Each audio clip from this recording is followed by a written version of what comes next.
எதிரான பாலியல் குற்றங்கள் நடக்காம நாங்க பாத்துக்க போறோம்.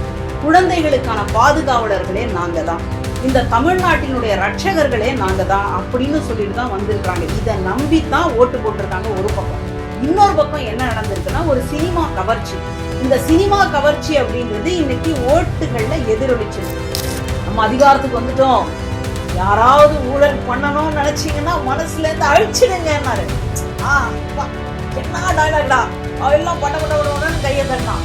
கடைசியில பார்த்தா எனக்கு 1 லட்சம் கொடு அப்படின்றது கொடுத்து வச்ச பணம் இல்ல, இவங்க வேலை செஞ்சதுனால கூலியா கேட்கறாங்களா? ஒண்ணுமே இல்ல, சம்பளம் எதுவுமே கிடையாது. அஇஅதிமுக இன்னைக்கு நவீன தாவேகாவா மாறிடுச்சு. அதுக்கு இன்னைக்கு பேர் மாற்றப்பட்டது அப்படின்னா அந்த தாவேகாவுடைய அமைச்சரே சொல்றாரு. அப்போ இவர் யாருக்கு மாற்றா இந்த கட்சி வந்ததுன்னு எனக்கு தெரியல. அஇஅதிமுகவை ஊழல் கட்சின்னு சொல்றீங்க, இப்போ எங்க கட்சி வந்துட்டு நவீன அஇஅதிமுகங்கிறீங்க. அப்போ ஊழல் கட்சியா ஊழலற்ற கட்சியா அப்படிங்கிறத வரும் காலங்களில் மக்கள் ஆதரவு கொடுத்தா நமக்கு அமைச்சர் பதவி கிடைக்கும்னு நினைச்சு அங்கேருந்து கிளம்பி வந்து கடைசியில் இங்கே அமைச்சர் பதவியும் கிடைக்காதுன்னு உடனே மறுபடியும் யூட்டான் அடிச்சுட்டு போறதுன்னு இருக்கு பாருங்களேன்.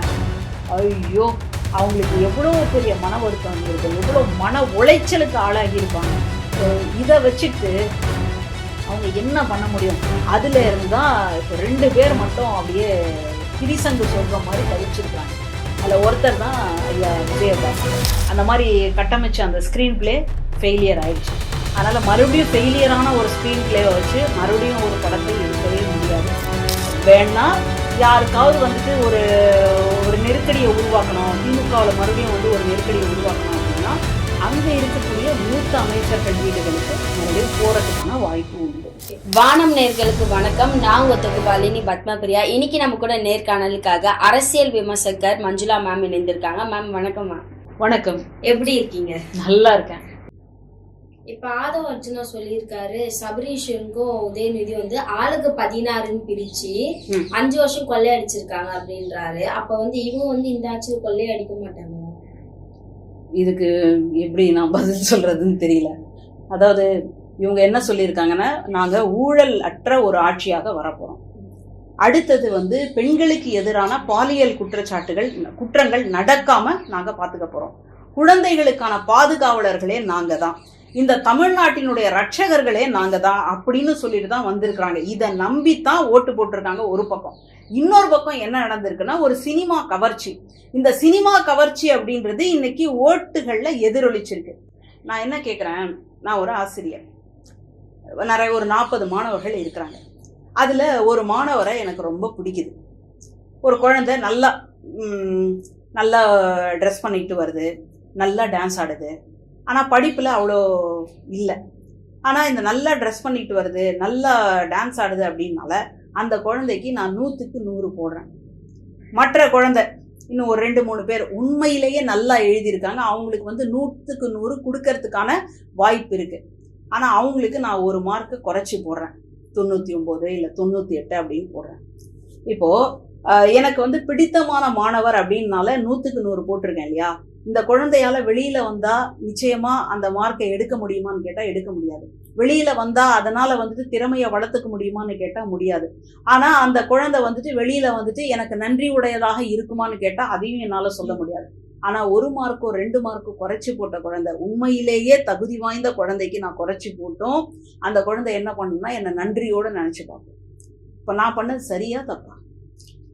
அந்த சூழல்ல தான் இன்னைக்கு உண்மையிலேயே உழைத்தவர்கள், உண்மையிலேயே மகளிர் உரிமை தொகை, விடியல் பயணம், அதாவது மாணவர்களுக்கு வந்து தமிழ் புதல்வன் திட்டம், புதுமை பெண் திட்டம் இப்படின்னு உண்மையிலேயே உழைத்தவர்களுக்கு ஒண்ணு கம்மியா போட்டுட்டு, உழைக்காத எங்க ஆளு அவர் வந்துட்டு அவர் ஆடினா எப்படி இருக்கும் தெரியுமா, அவர் நடந்து வந்தா என்ன ஸ்டைல் தெரியுமா, அவர் பேசினா எப்படி இருக்கும் தெரியுமா, இப்படின்னு அந்த சினிமா கவர்ச்சிக்காகவே ஓட்டு போட்டு உட்கார வச்சிருக்காங்கன்னா இது எப்படி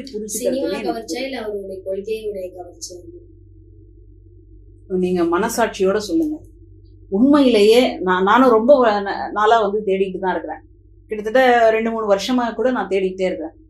அவருடைய கொள்கை என்னன்னு எனக்கு இன்னைக்கு சொல்லிடுங்களேன், நான் வேணா அதே கட்சியில போய் சேர்ந்தேன். அந்த கொள்கையை மட்டும் சொல்லுங்களேன். அப்புறம் வந்து தாய்மாமன் சீர் சொல்லியிருக்காங்க. இப்படி எண்ணற்ற அப்படியே லிஸ்ட் போயிட்டே இருக்கோங்க. மக்கச்சாமி வந்திருக்காங்க. அந்த லெவல்ல சொல்லிட்டு இருக்கிறீங்களே. இது வந்துட்டு நலப்பணி திட்டம். கொள்கை அப்படின்றது வேற. அந்த கொள்கை என்ன, இப்போ உங்களையே கன்ஃபியூஸ் பண்ண வச்சுட்டாங்க பாருங்க. நீங்க இந்த அரசியல் துறையில வந்துட்டு இத்தனை நாளா இருக்கீங்க, உங்களுக்கே கொள்கை எது, மக்கள் நல திட்டம் எதுன்னே தெரியாத அளவுக்கு உங்களை குழப்பி வச்சிருக்காங்கன்னா அப்போ மக்களினுடைய நிலைமையை யோசிச்சு பாருங்க. அதனால இப்ப கூட நீங்க சொல்லுங்களேன், அந்த கொள்கை என்னன்னு நீங்க சொல்லுங்க. நான் வேணா கூட போய் சேர்ந்துக்கிறேன், நானே அந்த கொள்கை பரப்பு செயலாளராக கூட மாறிக்கிறேன். அப்படி ஒரு கொள்கையை இதுவரைக்கும் அவங்க பின்பற்றவே இல்லை அப்படின்றத முன்வைக்கலன்னு சொல்ல வரீங்களா? அப்போ கொள்கையே இல்லாம கட்சி தொடங்கிட்டாங்கன்னு சொல்ல வரீங்க? நிச்சயமா. என்ன கொள்கை சொல்லி இருக்கிறாங்க? இது மாதிரி ஊழலற்ற ஒரு இதுவா வரேன், அது வந்து கொள்கை கிடையாது. ஒரு கொள்கை அப்படின்றது வந்துட்டு இந்த ஒரு சமூக நீதி மாதிரி, அடுத்தது வந்துட்டு மேம்பாடு, அதாவது இன்னைக்கு இருக்கக்கூடிய பெண்களை வந்துட்டு மேம்படுத்தக்கூடிய ஒரு நிலைப்பாடு, இந்த மாதிரி ஏதாவது ஒரு கொள்கையே இருக்கணும். இப்போ திராவிடம் அப்படின்றது வந்து ஒரு கொள்கை. அந்த திராவிடம் அப்படின்றது என்ன செய்யும் அப்படின்னு கேட்டா, எல்லாரையும் சமமா நடத்தக்கூடிய ஒரு இடத்துக்கு கொண்டு வந்து நிறுத்தும். சுயமரியாதை அப்படின்றது ஒரு கொள்கை. சுயமரியாதைனா மனிதாபிமானம் அப்படின்னு அர்த்தம். அந்த மாதிரி இங்க என்ன கொள்கை இருக்குன்னு சொல்லுங்க. நீங்க ஊழலற்ற ஒரு ஆட்சியை கொடுக்க போறோம்னு சொன்னீங்க, மக்கள்லாம் புலகாங்கிதான் அடைஞ்சிட்டான். அப்பா, சினிமால தெரிய பார்த்தோம். அவர் வந்து அரசுல இருந்து ஒரு காசு கூட நானும் எடுக்க மாட்டேன், எங்க கட்சிக்காரங்களே யாருமே எடுக்கவும் விட மாட்டேன்னு இருக்காரு. இந்த கொள்கையை பத்தி இப்படி பாக்குறீங்க? சரி, இப்ப மதுக்கடையில பாட்டிலுக்கு 10 ரூபான்னு பண்ணணும்.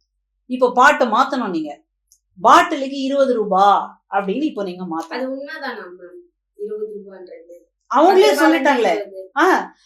சொல்லிட்டாங்களே. இந்த பணம் இந்த பாட்டில வந்துட்டு சுத்தப்படுத்துறதுக்கு, அதுக்கு மேல இருக்கிற ஸ்டிக்கர் எடுக்கிறதுக்கு, இங்க இருந்து இங்க கை மாத்துறதுக்கு, இதை பாதுகாக்கிறதுக்குன்னு சொல்லிட்டாங்களே. நான் வேற தனியா வேற சொல்லணும்னு நினைக்கிறீங்களா நீங்க? அதனால இந்த பணம் என்பது எங்க போகுது? இது ஒரு பக்கம் 10ல இருந்து இப்ப 20 ஆயிருக்கு. இது ஒரு பக்கம். இன்னொரு பக்கம் வேலூர்லன்னு நினைக்கிறேன், இந்த செங்கல் சூளை, அங்க போயிட்டு என்ன பண்ணிருக்காங்க, நாங்க சும்மாவா வந்தோம், செலவு பண்ணி தானே வந்திருக்கிறோம், அதனால மாசத்துக்கு எங்களுக்கு 1 லட்சம் கொடுக்கணும். இது சம்பளமா அல்லது வேறையா, கிம்பளமா அப்படின்னு நம்ம சொல்லுவோம். இது என்னது? இவங்க வந்துட்டு மக்கள் காசுல இருந்து 1 பைசா எடுக்கணும். 1 பைசாவே இன்னைக்கு இல்ல. 1 பைசாவை கூட எடுக்க மாட்டீங்க அப்படின்னா, ஒரு சூளை முதலாளி கிட்ட போயிட்டு எங்களுக்கு 1 லட்சம் கொடுக்கணும் அப்படின்னு சொல்லி அவங்க எல்லாம் போராட்டத்துல இறங்கி இன்னைக்கு அது சால்வ் ஆயிருக்குன்னு பாக்குறோம். அப்போ இதுக்கெல்லாம் யார் பதில் சொல்ல போறாங்க? பதவியேற்ற அன்னைக்கு முதல்வர் மிக முக்கியமான ஒரு ஸ்டேட்மெண்ட் கொடுத்தாரு. என்னன்னா, நம்ம ஆட்சிக்கு வந்துட்டோம், நம்ம அதிகாரத்துக்கு வந்துட்டோம், யாராவது ஊழல் பண்ணணும்னு நினைச்சீங்கன்னா மனசுல இருந்து அழிச்சிடுங்கன்னாரு. அப்பா, என்ன டயலாக்டா! எல்லாம் பட்ட பட்ட பட்டன்னு கையை தட்டினான். கடைசியில பார்த்தா எனக்கு 1 லட்சம் கொடு அப்படின்றது கொடுத்து வச்ச பணமா? அது இல்ல இவங்க வேலை செஞ்சதுனால கூலியா கேக்குறாங்களா? ஒண்ணுமே இல்ல, சம்பளம் எதுவுமே கிடையாது. அப்போ நீங்க நான் ஜெயிச்சிருக்கிறேன், நாங்க வந்து பதவிக்கு வந்துட்டோம் அப்படின்னால நீங்க எங்களுக்கு கொடுங்கன்னு சொல்லுவது ஊழலா, ஊழலற்ற தன்மையா? இது ஒரு பக்கம். அடுத்தது, ஒரே ஒரு வேலை வாங்கி கொடுக்குறேன் அப்படின்னு சொல்லி அந்த பெண்ணுக்கு குடிக்கிற கூல்ட்ரிங்க்ஸ்ல மயக்க மருந்த கலக்கி கொடுத்து அவளை வந்துட்டு பாலியல் ரீதியாக துன்புறுத்துறீங்கன்னா இது ஊழல் கிடையாதா? இது சுரண்டல் இல்லையா? என் உடல் என் உரிமை. நான் யாருக்கு என்னுடைய உடலை அர்ப்பணிக்கணும்னு நினைக்கிறேனோ நான் அவங்களுக்கு தான் கொடுக்க முடியும். போறவங்க வர்றவங்களுக்கெல்லாம் அதுவும் வந்துட்டு என்னுடைய நினைவு இல்லாத ஒரு நேரத்துல, என்ன மயக்கத்துல இருக்கக்கூடிய ஒரு நேரத்துல வந்து சீரழிச்சிருக்காங்க அப்படின்னா இது எவ்வளவு பெரிய குற்றச்சாட்டு. இது யார் செஞ்சிருக்காங்கன்னா திமுகவினரே இது மன்னிக்கணும், தாவேகாவினரே வந்து செஞ்சிருக்கிறாங்க. அதுக்கு வந்து உடந்தையாக அந்த எம்எல்ஏவே இருக்கிறாங்க அப்படின்னு அந்த அம்மா சொல்லுது. சொன்ன உடனே அந்த அம்மா கட்சியில இருந்து நீக்கப்படுது. பாதிக்கப்பட்டவங்களும் தாவேகாவினர், பாதிப்பை செஞ்சவங்களும் தாவேகாவினர். எப்படி புரிஞ்சுக்கிறது? அப்போ நீங்க எதற்கு மாற்றம் வந்திருக்கீங்க? யாருடைய மாற்றம் வந்திருக்கீங்க? என்ன கொள்கை? அதைத்தான் நம்ம மறுபடியும் கேட்டுக்கிட்டே இருக்கிறோம். இப்போ ஊழலற்றதுன்னு ஒரு கொள்கைன்னு எடுத்துக்கிட்டாலும் கூட மற்ற கட்சிகள்ல இருந்து அத்தனை பேரும் படையெடுத்துட்டு வந்திருக்காங்களே, அவங்க தூய்மைவாதிகளா? அதிமுகவை பொறுத்த வரைக்கும் ஊழல் கட்சி, ஊழலுக்கான தண்டனை அனுபவிச்சது அப்படின்னு நம்ம பார்த்துட்டோம். இந்த சூழல்ல அதுல இருந்து வர்றாங்க, அதுல இருக்கிறவங்களையெல்லாம் குதிரை பேரம் நடந்ததை போல நீங்க கூட்டிட்டு வந்திருக்கீங்கன்னா அப்போ நீங்க யாருக்கு மாற்று? உங்களுடைய கொள்கை என்ன? அவருக்கே இன்னும் கொள்கை தெரியலங்க. இந்த நிகழ்ச்சிக்கு அப்புறமா கூட அதை பார்த்துட்டு ஒருவேளை கொள்கையை ஃப்ரேம் பண்ணாங்கன்னா அப்ப வேணா நம்ம பேசுவோம். இப்போ வந்து பாத்தீங்கன்னா திமுக வந்து அழிக்கிறதுக்காகவே தாவேகா வந்து அதிகமா செயல்படுதுன்றாங்க. அப்படியே திமுக வந்து ஃபுல்லா காலி பண்ணணுன்றதுக்காகவே வந்து தாவேகா அரசு வந்து திட்டமிட்டு நடந்துட்டு இருக்கு அப்படின்றாங்க. அதாவது சூரியனுக்கு முன்னாடி மெழுகுவத்தியை ஏற்றி வச்சுட்டு மெழுகுவத்தி வந்து சூரியனுடைய வெளிச்சத்தை அணைக்க போகுதுன்னு சொல்ற மாதிரி இருக்கு. இந்த மாதிரி திமுகவுக்கு மாற்றா யாரும் வரக்கூடாது அப்படின்னு நான் சொல்லல. திமுக கடந்து வந்த பாதை என்ன? திமுக வந்து எதிர்ப்புல வளர்ந்த ஒரு கட்சி. ஆரம்பத்துல இருந்து திமுகவினர் வந்து எல்லா இடங்கள்லயும் அவங்க வந்து ஒரு அவதூறு வந்து அவங்க மேல தொடர்ச்சியாக பரப்பிக்கிட்டே இருக்கிறாங்க. அதிமுகல இருந்து நிறைய பேர் வந்து தாவேக்கால வந்து சேர்ந்தாங்க. அதிமுக அப்படின்ற ஒரு கட்சி இருக்கானே தெரியல, அந்த அளவுக்கு அந்த கட்சி பழிஞ்சிட்டு வருது. ஸோ திமுகல இருந்து நிறைய பேர் வந்து இப்ப சேருவாங்க, எம்எல்ஏக்கள் அந்த மாதிரி யாராவது வந்து விஜய் அவர்களோட இணைய வாய்ப்பு இருக்காங்க. இதுக்கு ஒரு கதை தான் சொல்லணும். அதாவது ஒரு பக்கம் பச்சை பசேல்னு இருக்கிற இடத்துல ஆடு மேய்ஞ்சிக்கிட்டு இருக்கு, நடுவுல தண்ணி ஓடுது. அந்த பக்கம் பார்த்தாலும் பச்சை பசேல்னு இருக்கு. மேய்ஞ்சிக்கிட்டே இருந்த இந்த ஆட்டுக்கு திடீர்னு அந்த பக்கம் திரும்பி பார்த்த உடனே இன்னும் நல்லா பச்சையா தெரியுது. ஏன்னா அது தூரத்துல இருக்குல்ல, இக்கரைக்கு அக்கறை பச்சை அப்படின்னு ஒண்ணு. அந்த மாதிரி திடீர்னு அந்த பக்கம் போயிடுச்சு அப்படின்னா நம்ம ஏதாவது வருத்தப்பட முடியுமான்னு கேட்டா வருத்தப்பட முடியாது. அங்க போனதுக்கு அப்புறமா தான் தெரியும் அது உண்மையிலேயே அந்த அளவுக்கு அடர்த்தியா இருக்கா, இல்ல தூரத்துல இருந்து பார்த்ததுனால அடர்த்தியா தெரிஞ்சுதா அப்படிங்கறத அது அப்புறமா தான் புரிஞ்சுக்கும். அந்த மாதிரி ஒரு கட்சிக்குள்ளேயும் சில அதிருப்திகள் இருக்கும். இவங்க வந்துட்டு இப்பதான் வந்தாங்க, இவங்களுக்கு பதவி கொடுத்துட்டாங்களா, நான் இத்தனை வருஷமா உழைச்சிட்டு இருக்கிறேன், எனக்கு ஒன்றும் இல்லையா, சரி புதுசா சேர்ந்த இளைஞர்களுக்கெல்லாம் எதுவுமே இல்லையா அப்படின்னு நினைக்கக்கூடிய அதிருப்தி அப்படின்றது எல்லா கட்சிகளுக்குமே இருக்கும். அப்ப அதை தாண்டி அவர்களை எப்படி அந்த கட்சி வந்து தக்க வைக்குது அப்படின்னா ஒன்னே ஒண்ணுதான், கொள்கை மட்டும்தான். அந்த கொள்கை ரீதியாகத்தான் அவர்களால இணைஞ்சு பயணம் செய்ய முடியும். ஒண்ணு வேணாம், ஜி.கே. வாசன் அவர்கள் பாஜகவோட இணைஞ்சதுக்கு அப்புறமா அவங்க கட்சியில இருக்கக்கூடிய நடராஜன் ஐயான்னு நினைக்கிறேன், பேர் எனக்கு சரியா ஞாபகத்துல இல்லை, அவர் வந்துட்டு பாஜகவோட இணைஞ்சிருக்கிறதுனால நான் இந்த கட்சியில இருக்க மாட்டேன் அப்படின்னு வெளியில வந்துட்டார்.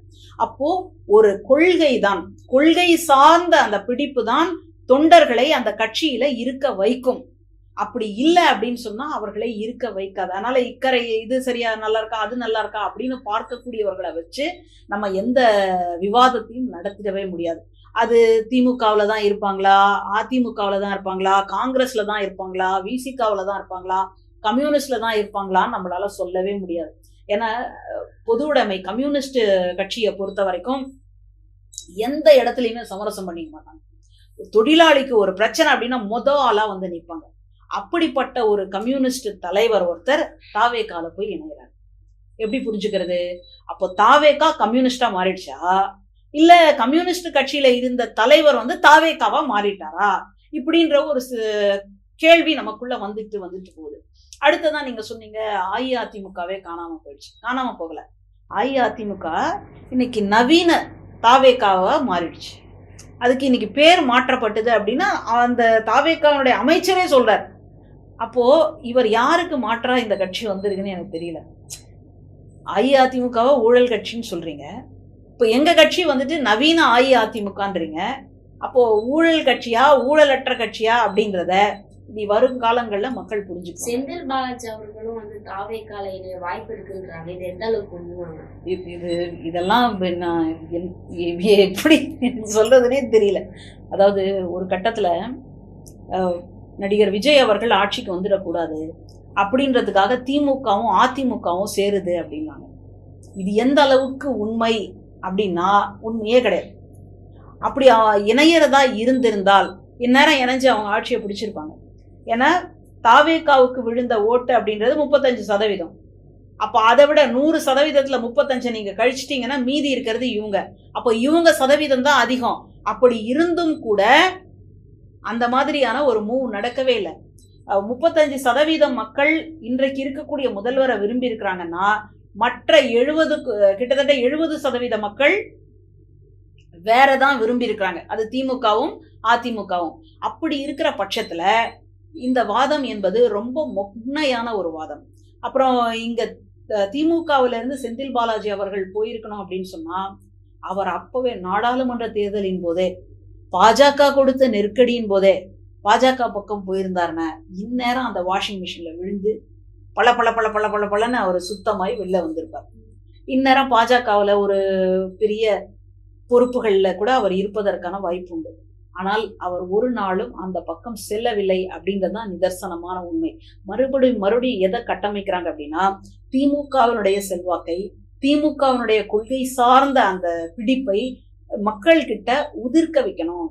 மக்கள் கிட்ட அவங்களுடைய பேச்சை பத்தி எடுத்தா அவங்க வந்து துரோகம் செய்த கட்சி அப்படின்றத நிறுவனம் அப்படின்றதுக்காக தான் இந்த மாதிரியான ஒரு வாதங்களை தொடர்ச்சியா வச்சுக்கிட்டே இருக்காங்க. தவிர இதுல எந்த விதமான உண்மையும் கிடையாது. விஜயபாஸ்கரிடம் வந்து விஜய் வந்து ஏதோ ரகசியமா பேசியிருக்காருன்றாங்க. அந்த ரகசியம் வந்து உங்களுக்கு ஏதாவது தெரியுமா? எனக்கு இன்னும் கொள்கையே தெரியல. ரகசியத்தை இனிமேல் தான் கண்டுபிடிக்கணும். அதாவது அதிமுகவினுடைய பொதுச் செயலாளர் எடப்பாடி பழனிசாமி அவர்கள் உண்மையிலேயே உங்களுக்கு வந்துட்டு அவர்களுடைய ஆதரவு தேவைப்பட்டுச்சுன்னா யாரை பார்த்துருக்கணும்? அப்படி போய் பார்க்காம அதுக்குள்ள வந்து ஒரு பிளவை ஏற்படுத்துறாங்க. ஏற்கனவே அதுக்குள்ள லீமா ரோஸ்னு சொல்லக்கூடிய அம்மையார் சட்டமன்ற உறுப்பினராகவும் வந்து இன்னைக்கு இருக்கிறாங்க. அந்த லீமா ரோஸ் அம்மையார் வேற யாரும் கிடையாது. முடிஞ்சு போச்சா? அப்போ அவர் சொல்லாம இவர் வந்திருப்பாரா, இல்ல அவர் ஏதாவது ஒரு சிக்னல் கொடுத்து இவர் வந்து அதுக்கு ஓகே சொல்லியிருப்பாரா? இந்த மாதிரி பல்வேறு கேள்விகள் மக்கள் கிட்ட இருக்கு. அப்போ இந்த சூழல்ல நீங்க பொதுச் செயலாளர் கிட்ட போய் கேட்டிருந்தீங்கன்னா விஷயமே வேற. அப்போ நீங்க அந்த கட்சியை வந்து உடைக்கணும், கட்சியில இருக்கிறவங்கள நம்ம பக்கம் இழுத்துக்கணும் அப்படின்றதுக்காக வேலுமணி அவர்களினுடைய தலைமையில சில பேரை வந்து நீங்க போய் அணுகுறீங்க. இவர் சண்முகம் ஐயா வீட்டுக்கு வந்து சோஃபா வந்து சேருது. மாற்று அரசியல், மாற்று கட்சி அப்படின்னு சொன்னாங்க. கடைசியில் அந்த மாற்றம் என்னன்னா சோஃபா மாடல் அரசு அப்படின்ற ஒரு மாற்றம் தான். அப்போ இவங்க சண்முகம் அவர்கள்கிட்ட எல்லாம் போனீங்க. ஒரு 25 எம்எல்ஏக்கள் கிளம்பி வந்தாங்க. கிளம்பி வந்த எம்எல்ஏக்களுக்கு வந்துட்டு ஏதாவது ஒரு அமைச்சர் பதவி கிடைக்கும்னு பார்த்தா அமைச்சர் பதவியே கிடையாதுன்னு. யோசிச்சு பாருங்களேன். இந்த அரசனை நம்பி புருஷனை கைவிட்ட கதைன்னு. அரசனா அரச மரம், குழந்தை பிறக்கணும் அப்படின்னா அரச மரத்தை சுத்தி வந்தா நல்லதுன்னு. அரச மரத்தையே சுத்தி வந்துட்டு கணவன் பக்கமே போகாம இருந்தா என்ன நடக்கும்? அந்த மாதிரி அஇஅதிமுகல இருந்து வந்தா ஆதரவு கொடுத்தா நமக்கு அமைச்சர் பதவி கிடைக்கும்னு நினைச்சு அங்கேருந்து கிளம்பி வந்துட்டு கடைசியில இங்க அமைச்சர் பதவியும் கிடைக்காதுன்னு உடனே மறுபடியும் யூட்டான் அடிச்சுட்டு போறதுன்னு இருக்கு பாருங்களேன். ஐயோ, அவங்களுக்கு எவ்வளவு பெரிய மன வருத்தம் இருந்திருக்கும், எவ்வளவு மன உளைச்சலுக்கு ஆளாகி இருப்பாங்க. இதை வச்சுட்டு அவங்க என்ன பண்ண முடியும்? அதுல இருந்துதான் இப்போ 2 பேர் மட்டும் அப்படியே திரிசங்கு சொர்க்கம் மாதிரி தவிச்சிருக்கிறாங்க. அதுல ஒருத்தர் தான் ஐயா விஜயபாஸ்கர். அவர் என்ன நினைக்கிறாருன்னா, தாவேகா பக்கம் இணைஞ்சிட்டோம்னா தாவேகாவில் ஏதாவது ஒரு அமைச்சர் பதவி எல்லாம் முடிஞ்சிச்சு, அதுக்கு அடுத்த கட்ட நிலையில இருக்கக்கூடிய ஏதாவது ஒரு பொறுப்பு வந்து நமக்கு கிடைக்கும். அப்போ இவர் என்ன பேசியிருப்பாரு? அந்த நோக்கத்தோட விஜயபாஸ்கர் அவர்கள் அவரை சந்திக்கும் பொழுது அதுக்குள்ள என்ன சலசலப்பு ஏற்பட்டிருக்கும்? ஏற்கனவே ஆதரவு கொடுத்திருக்கக்கூடிய கட்சிகள்லாம் இவங்க உள்ள வந்தா நாங்க வெளியில, அவங்க இன்னன்னா நாங்க அவுட்டு அப்படின்ற மாதிரியான ஒரு நெருக்கடியில இப்போ கடைசியில எங்க போறது, என்ன பண்றது, என்ன பதவி கொடுக்க முடியும், என்ன பொறுப்பு கொடுக்க முடியும், இப்படின்ற ஒரு பேச்சு தான் அந்த ரகசிய பேச்சுக்குள்ள அடங்கி இருக்கும். அதனால அதுக்குள்ள என்ன ஒருவேளை உத்தரவாதம் கொடுத்துருக்கலாம்னா, இன்னும் கொஞ்ச நாள் காத்துருங்க, இப்படியே போகாது, காலம் மாறும், அந்த கொஞ்ச நாளுக்குள்ள எது வேணாலும் நடக்கும் அப்படின்றது தான் ஒரு ரகசிய பேச்சாக நடந்திருக்கலாம் அப்படின்னு நான் யூகிக்கிறேன். அடுத்த ரைடு யார் மேல இருக்கும்? அடுத்த ரைடு அப்படின்னு சொல்லும் போது இப்போ யார் வந்து செல்வாக்கோட இருக்கிறாங்களோ, இப்போ யாரை வந்து காலி பண்ணணும். இப்போ ஏற்கனவே வந்துட்டு ஒரு 32 அமைச்சர்ல 32 இது பதவிகள்ல 16 இலாக்கா இவங்களுக்கும் மருமகனுக்கும் 16 இலாக்கா மகனுக்கும் அப்படின்ற மாதிரி இன்னைக்கு ஒரு குற்றச்சாட்டு வச்சிருக்கிறாங்க. அதுக்குள்ள இருக்கக்கூடிய யார் வீட்லயாவது ரெய்டு நடந்தாலும் நம்ம ஆச்சரியப்படுவதற்கு இல்லை அப்படின்னு தான் நான் புரிஞ்சுக்கிறேன். சபரீசனை சொல்றீங்களா இல்ல உதயநிதி அவர்களை சொல்றீங்களா? அவங்க மேலெல்லாம் வர்றதுக்கு வாய்ப்பு இல்லை. ஏன்னா அப்படியான ஒரு குற்றச்சாட்டு அப்படின்றது ஒரு பொய்யான ஒரு வாதம் தான் அப்படின்னு நான் புரிஞ்சுக்கிறேன். ஏன்னா அதற்கான ஆவணங்கள் இதுவரைக்கும் வெளியில விடலை. இப்போ இவர் முன்னாள் முதலமைச்சர் அவர்களுடைய குடும்பத்தை நோக்கி தான் எல்லாமே இருக்கு, அவங்க குடும்பத்தை சுத்தி தான் அந்த அரசியலாகட்டும் அல்லது கட்சியாகட்டும் வருமானமாகட்டும் எல்லாமே அப்படித்தான் இருக்குன்னு தொடர்ச்சியாக ஒன்று வந்து சொல்லிக்கிட்டே இருக்கிறாங்க. ஒரே விஷயத்த 2-3 தடவை சொன்னா ஒருவேளை நிஜமா இருக்குமோ அப்படின்னு நினைக்கிறதுக்கான வாய்ப்புகள் அதிகம். ஏன் வந்துட்டு இவங்க 2 பேர் மேலேயும் வர்றதுக்கு வாய்ப்பு இல்லைன்னு சொல்றேன்னா, இதுக்கு முன்னாடி ஒரு போதை மாதிரியான விஷயங்களை வழக்கு வரும் பொழுது இவர் சாதிக் பாஷா அவர்கள் நினைக்கிறேன், அப்போ கூட இவங்களுக்கெல்லாம் ஒரு தொடர்பு இருக்கு, அந்த இயக்குனர்கள்லாம் ஒரு தொடர்பு இருக்கு, அந்த இயக்குனருக்கு இவங்கெல்லாம் வந்துட்டு ஒரு கூட இருக்கக்கூடிய நபர்கள் அப்படின்னு நிறைய பேசினாங்க. ஆனால் அது எதுவுமே சரியா வரல. அந்த மாதிரி கட்டமைச்ச அந்த ஸ்க்ரீன் பிளே ஃபெயிலியர் ஆயிடுச்சு. அதனால மறுபடியும் ஃபெயிலியரான ஒரு ஸ்க்ரீன் பிளேவை வச்சு மறுபடியும் ஒரு படத்தை எடுக்கவே முடியாது. வேணா யாருக்காவது வந்துட்டு ஒரு ஒரு நெருக்கடியை உருவாக்கணும், திமுகவில் மறுபடியும் வந்து ஒரு நெருக்கடியை உருவாக்கணும் அப்படின்னா அங்கே இருக்கக்கூடிய மூத்த அமைச்சர்கள் வீடுகளுக்கு மறுபடியும் போகிறதுக்கான வாய்ப்பு உண்டு. இவ்வளோ நேரம் எங்கள் கூட டைம் ஸ்பெண்ட் பண்ணி நாங்கள் கேட்ட எல்லா கேள்விக்கும் வந்து ரொம்ப சிறப்பாகவே பதில் சொல்லியிருந்தீங்க. ரொம்ப நன்றி மேடம்.